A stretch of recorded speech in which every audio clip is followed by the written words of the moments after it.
नमस्कार मित्र हो, मी गार्गी. माझ्या शब्दनिरंतराच्या प्रवासात तुम्हा सर्वांचं मनापासून स्वागत. आज मी तुम्हाला चितमपल्ली सरांच्या एका सुंदरशा पुस्तकाचा परिचय करून देणार आहे. या पुस्तकामध्ये सरांनी दिलेलं निसर्गाचं दान ही आपल्यासाठी माहितीची खाण आहे. या पुस्तकाच्या मलपृष्ठावर मुंबई सकाळची प्रतिक्रिया साहित्य प्रसार केंद्राने नोंदविली आहे. ती अशी: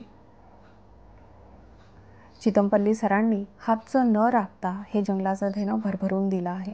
अंतःकरणाचा जिव्हाळा असेल, अनुभवांमध्ये जिवंतपणा असेल आणि भाषेवर प्रभुत्व असेल ना, तर किती उत्तम ललित गद्य जन्माला येऊ शकतं याची ही झलक आहे. यामध्ये कथात्मकता आहे, काव्यात्मकता आहे, भावनेने ओथंबून आलेल्या क्षणांमधली हुरहुरही आहे. संवेदनशील मनाची स्पंदने आहेत, तरल सौंदर्यदृष्टी आहे आणि या साऱ्यांमध्ये राहूनही अलिप्त असलेली चिंतनात्मक वृत्तीही आहे. खरं तर पुस्तकाचा आवाका लक्षात येण्यासाठी एवढं वर्णन पुरेसं आहेच, पण त्यामध्ये अजून थोडीशी भरमला घालावी लागेलच. जंगलाचं देणं या पुस्तकातील रेखाटनं अर्थात आलमेलकर सरांची आणि मुखपृष्ठ अजय रायबोले यांचं. एकदा नजर टाका या मुखपृष्ठावर. यावरचा विविध रंगी हिरव्या छटांचा निसर्ग ओळखीचा वाटतो का?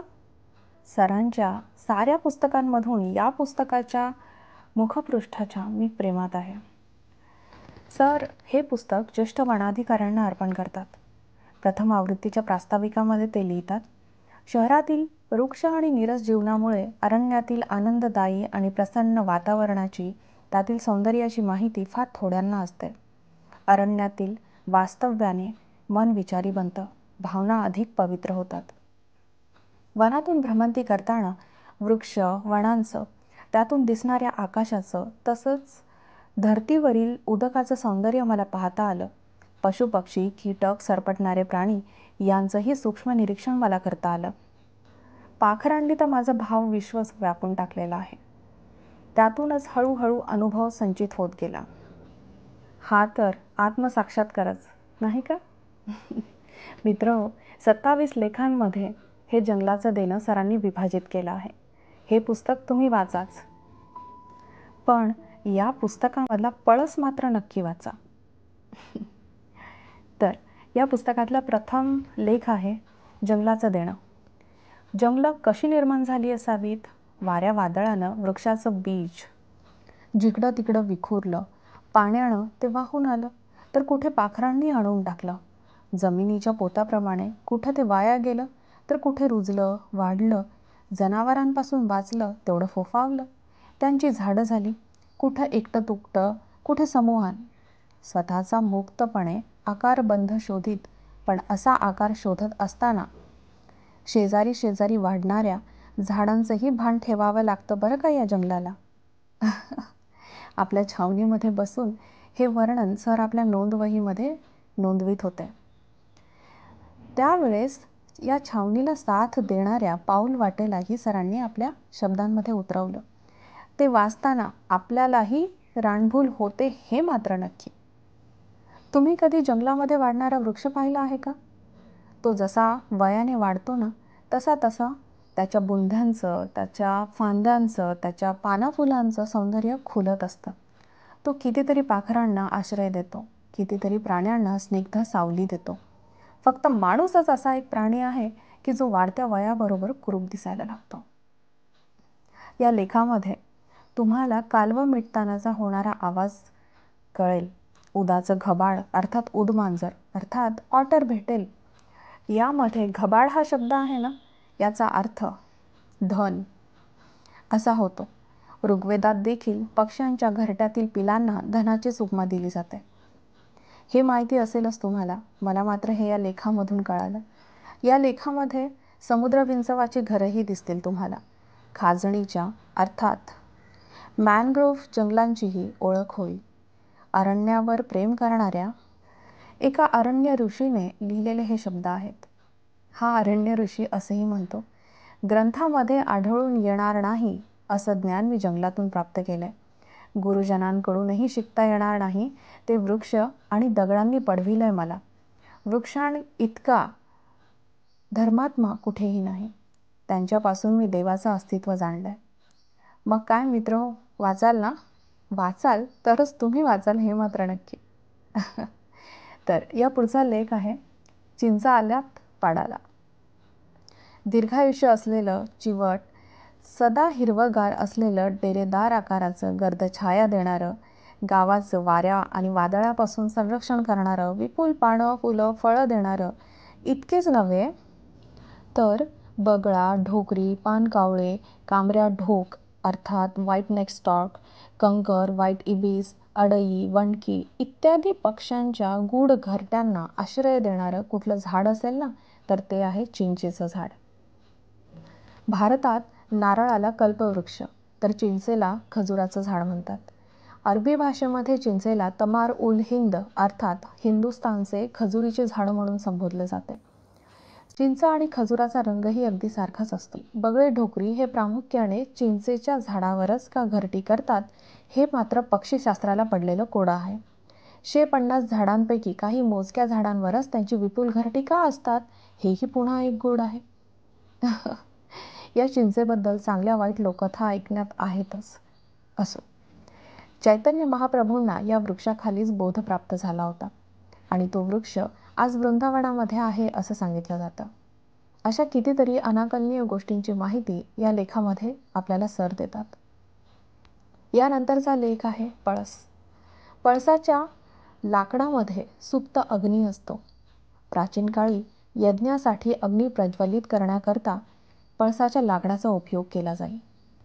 आपल्या आयुष्यात कुणी पळसाचं झाड लावलं आणि त्यानेच त्या झाडांची फुलं पाहिली असं सहसा घडत नाही. सर एडविन अर्नॉल्ड लिखित द लाईट ऑफ एशिया या बुद्ध चरित्राचा संदर्भ इथे सर देतात. सिद्धार्थाची आई मायादेवी आपल्या राजवाड्यातील उद्यानात पळसाच्या वृक्षाखाली नित्य बसत असल्याचा उल्लेख या पुस्तकामध्ये सरांना वाचायला मिळतो. सर म्हणतात, तो संदर्भ वाचत असताना मला पळसाविषयीची सप्तशतीमधली एक सुंदरशी गाथा आठवली.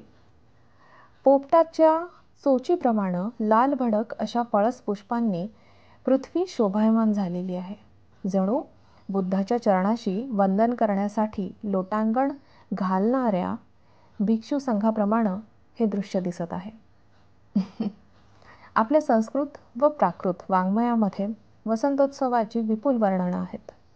पण आता ही निसर्गपूजा जीवनातून नष्ट होऊन ग्रंथामध्ये जाऊन बसली आहे. किती सुंदर पद्धत आहे ना ही व्यक्त होण्याची.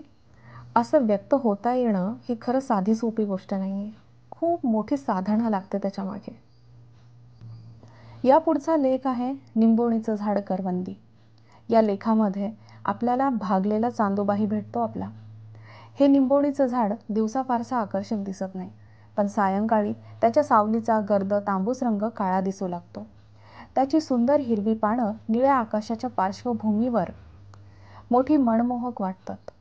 यामध्ये एक सुंदर कथा आपल्याला वाचायला मिळते. निंबाच्या वृक्षाविषयीची ही कथा आहे. दीर्घकाळ लांबच्या प्रवासाला निघालेला पती लवकर घरी यावा अशी पत्नीची इच्छा होती. तिने वैद्याचा सल्ला घेतला. वैद्याने तिला सांगितलं, तुझ्या पतीला सांग की प्रवासात जाताना चिंचेच्या झाडाखाली झोपत जावं आणि परतीच्या प्रवासात कडुलिंबाच्या झाडाखाली झोपावं. झालं. पती प्रवासाला निघाला. चिंचेच्या झाडाखाली झोपल्याने माणसं आजारी पडतात, तसा तोही आजारी पडला. पुढचा प्रवास त्याला आजारपणामुळे रद्द करावा लागला. तिच्या सल्ल्याप्रमाणे परतीच्या प्रवासात पती निंबाच्या झाडाखाली झोपायचा. घरी येईपर्यंत त्याची प्रकृती अगदी ठणठणीत झाली. पती लवकर घरी परत आलेला पाहून पत्नीही आनंदित झाली. तर या करामती कडुनिंबाचे 4 प्रकार आहेत: पारिभद्र, निंबतरू, मंदार आणि पारिजातक. तर याची पूर्ण माहिती वाचण्याकरता हा लेख संपूर्ण वाचा. जंगलाचं देणं एवढं भरभरून दिलं आहे ना या पुस्तकामध्ये की वाचावं आणि वाचतच राहावं. कितीही वाचलं ना तरीही या वर्णनामधली गोडी कुठेही कमी होत नाही. मोहा फुलला, देवभात, पक्षीगाण, पाणपिपुली आणि पक्ष्यांच्या जन्माचे गूढ हे लेख तर फक्त डोळ्यांचेच नव्हे तर मनाचेही पारणे फेडतात. या पुस्तकात सरांच्या रोजनिशीतील काही पानेही आपल्याला भेटतात. ती वाचून मला प्रश्न पडतो, अशी ही रोजनिशी लिहिता येते किती सुंदर आणि सहज निसर्ग भेटतो यामध्ये.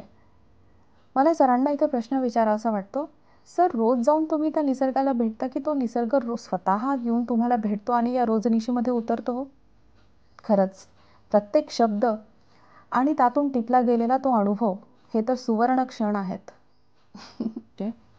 मित्र हो, मी तर निखळ प्रेमात आहे या शब्दांच्या. माझी मनापासून इच्छा आहे की तुम्हीही या अनुभवाचे वाटेकरी व्हावत. पर्यांचा परिसर ही पुढची कथा ही नक्की वाचा. झाडावर चढणारी कासवं, चांदमारी, नक्षत्राचे देणे असे कितीतरी लेख तुमची वाट पाहत आहेत. मनापासून वाचा हे सारं. निसर्गाचं गूढ उमलताना पाहणं आणि मोक्षासाठी प्रयत्न करणं या एकाच नाण्याच्या 2 बाजू आहेत हे माझं मत आहे. चला तर मग आता मी तुमची रजा घेते. आजचा हा पुस्तक परिचय तुम्हाला आपलासा वाटला असेल तर चॅनलला नक्की लाईक करा, शेअर करा आणि सबस्क्राईब करा आणि जमलं तर मला प्रतिक्रियाही कळवा. आपण पुन्हा लवकरच भेटू चितमपल्ली सरांच्याच नवीन पुस्तकासह. तोपर्यंत आजच्या पुस्तकावर चिंतन करा आणि भरपूर वाचन करा. धन्यवाद.